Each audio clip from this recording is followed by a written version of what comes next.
Persona is a real mind bender. It plays with your perception of reality and identity in a way that's overly unsettling.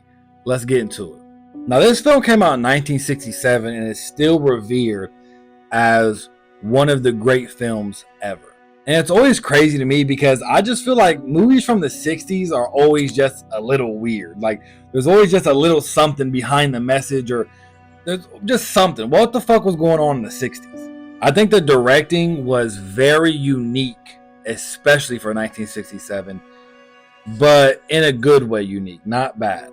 Also, the whole entire movie is basically just set around these two whole characters. So, which is usually very, very hard to do, to have one or two people just carry a film, and they did a great job. I love watching super old movies like this because you can see the influence that they've had on other movies. A part of this movie is Fight Club as fuck. And if you know me, you know Fight Club is one of the only 10 out of 10 movies I've gave, and it's one of my favorite movies ever. Now, on the other hand, this is very slow and very confusing. So it can be kind of hard to watch. I can't lie. This is not a film that you're just going to watch, turn off, and say, I get it. No. You're going to have to watch this a few times. You're going to have to watch a couple breakdowns to really understand the message, and then stuff starts to click. Plus, it's another one of those films that's sort of up for interpretation. And a lot of people hate that. A lot of people hate when the director and the storyteller give you, the audience, a say in the film.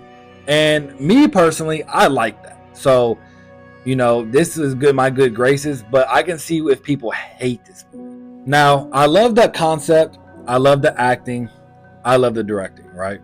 But at the end of the day, it just didn't entertain me like that. If I'm being completely honest, over half this movie, you're kind of bored. So that's a big part when I review movies is, am I entertained? Like, that's the entire part of a movie to me, is like, am I not entertained, or whatever the fuck Gladiator said.